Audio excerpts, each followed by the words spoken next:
What is going on, the world of YouTube? Fuck, I messed that up.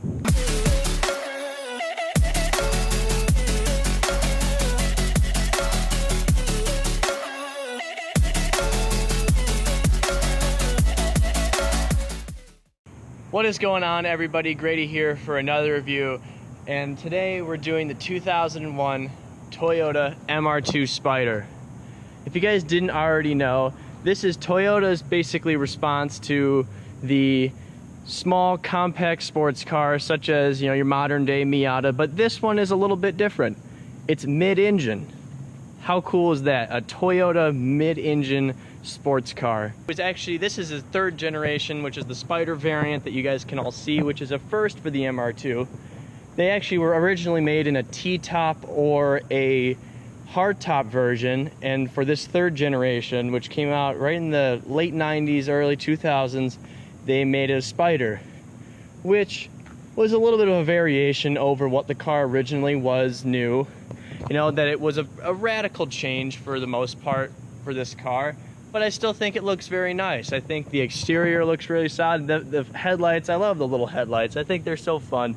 Yeah, they're really big. I mean, look, compared to my hand, they are quite large, but they're fun. They look exciting. The car looks happy. It looks like it's just ready to go out and do some driving, and it doesn't really care that anyone's paying attention. So that's a cool mentality for a car like this, that there is something out there for someone that just wants to enjoy a drive. And you know what? It doesn't look mean, it doesn't look aggressive, but that's also the same premise as the Miata. It's always just been welcoming and exciting, but it still brings a lot of fun to the table. Obviously, we can all agree the MR2 is not the most aggressive thing you're gonna find out on the road, but guess what? Who cares? It does have some nice features to it that I think look very nice, as well as the brown interior that you can see here. And obviously, since it's a soft top, you know, you just drop the top and show everybody what you're driving, who you are. But I think overall it looks very good. I love the intakes right here for that mid-engine. Looks very good. I love the alloy wheels. I mean, yeah, they're not very big. They're 15 inches, which is, by modern standards, quite small. But still, I still think it looks really good. I would say, you know, the headlights are big, as I previously stated, and, you know, that's a lot. But honestly, for a fun two-seater roadster, I think it looks just great. How about let's hop in, go for a drive, and start talking about how it goes. Hopping into the front seat here. Wait, oh yeah, it doesn't have rear seats. I knew that. Okay. Sitting down in the seat, I do love the leather. I think the brown looks very, very nice against the offset on the white. Steering wheel, very nice, very minimal, not much going on. No buttons, no drama, just driving. Gauges, very clear, easy to read. I love the white, which looks just awesome. Coming across the rest of the dashboard, this is obviously a very basic sports car. You're gonna have very basic controls. That's just what it is. Looking over at the AC, I mean, very simple, very, very rudimentary gauges and dials. Still, they just work. Toyota, it just is gonna work. No frills, no nothing. You turn the key, everything's gonna work. It's gonna be laid out correctly. Yeah, you got some, you know, cheap plastics and all that, but who cares? When you're out for a drive, those things are just ignored. I will say, obviously, you know, nothing to write home about, but guess what? That's okay. Plastics, they're gonna be fine. You can scuff them, you can scrape them, you can do whatever you want. They're gonna work, they're gonna be fine. They're not gonna fall off. Dials for the AC controls, they work. That's all you need. The radio, very basic. There's a couple of presets, cassette, CDs, AM, FM. Once again, it's gonna work. It's just how it is. The parts that actually matter, the gear shift. 5-speed manual, very, very good feel.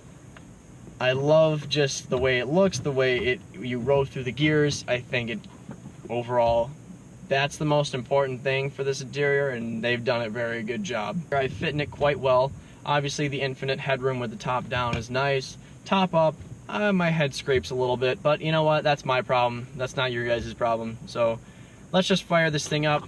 It's got a basic little key, keyless entry, and let's fire this thing up, go for a drive.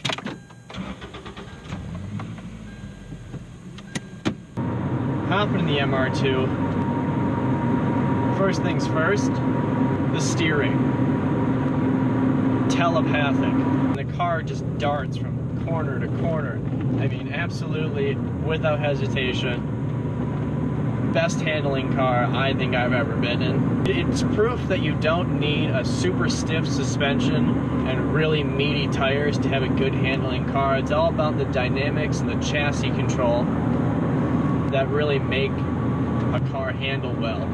Since this is a pretty light car, that makes it also inherently easier for braking, for fuel economy, steering. Everything is improved in a car when the car is lighter. Still, I mean, this handling is just... Oh, that's a police officer. Okay. Careful, careful, careful. We're good. 25. I mean, it's like the M3 I did. That car handles really well, but more importantly, it just grips like nobody's business. So it inspires a lot of confidence, like this car does. But that M3, the limits were so high, it just kind of got scary, to be honest. This car, you could have a total blast just puttering around traffic, and then when you hop up into those twisty roads, you're good, you're set. Yeah, you gotta rev it up a little more since it doesn't have a lot of torque to get it rolling, but that's okay. It does have a lot of rev happiness to it, which is really fun, so puttering around town is actually exciting, unlike most modern cars, which is one thing that's just really cool about these kinds of cars.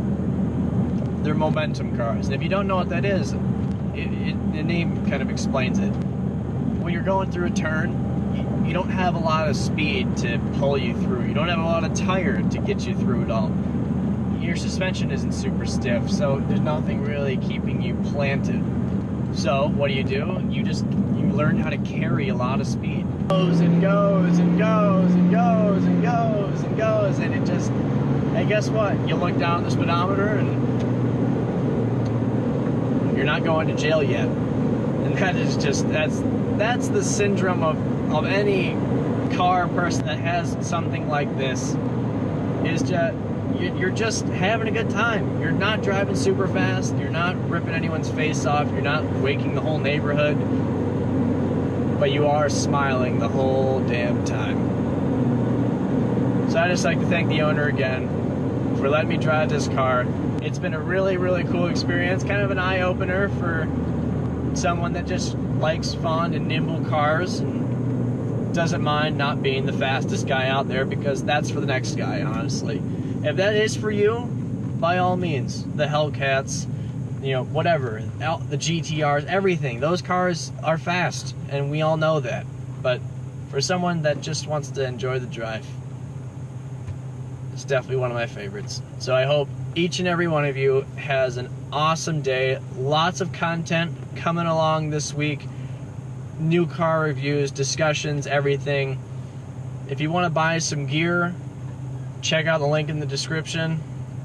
Follow me on social media. And if you want me to review any of your cars, send me an email, find me on social media, whatever you want to do, just let me know.